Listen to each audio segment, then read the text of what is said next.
I would like to start with pointing out that we live in the future. Our lights go out when we talk to them, our music starts to play at the push of a button, and we can communicate with any person on the planet with a single click. Think about the fact that the technology you consider normal right now wasn't even invented just 20 years ago. It kind of makes you think about what's going to happen in the next 10 years, doesn't it?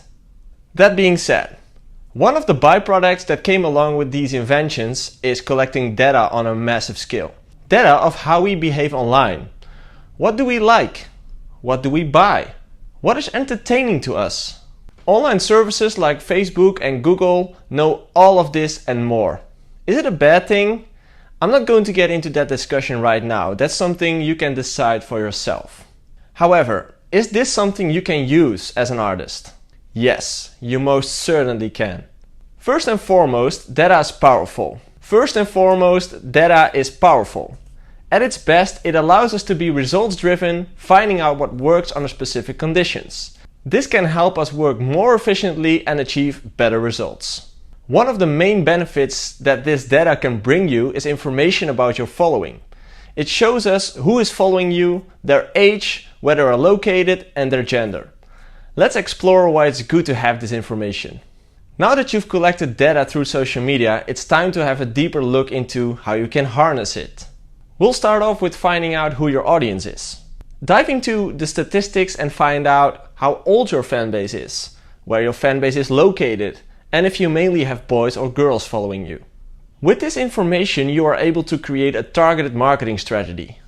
For instance, if you found out that most of your following is under 20 years old, you should reconsider the platforms that you're using to promote yourself, and you might need to change how you interact with them. Young people are typically active on different social media platforms and use a different kind of language compared to older generations. Kids, for instance, are bigger fans of emojis than adults are. So how to use this data to get booked? The data that you've collected online can also be used for other purposes. It literally tells you where your music is most popular at that moment. So why not use this information to get some gigs? If you open up your Spotify for Artists page, you are able to see where your fans are located. This information can be really valuable for your touring schedule.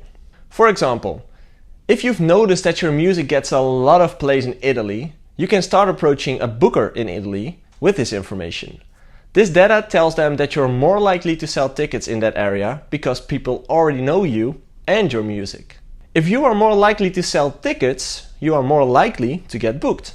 How can you use this data to find a manager? Well, the same goes for finding a manager. If you have stats showing that your music is performing really well on Spotify, Facebook, or any other platform, you are more valuable to a prospective manager.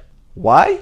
Because you are building a brand, fan base, and have already helped your future manager with one of the hardest parts of an artist's career, getting your music heard. Now that you can prove to them that your music is performing really well, it becomes easier for them to start opening other doors for you. To sum things up, have you ever taken a deep dive into your statistics? Do you know who your audience is, where they are located, or how old they are?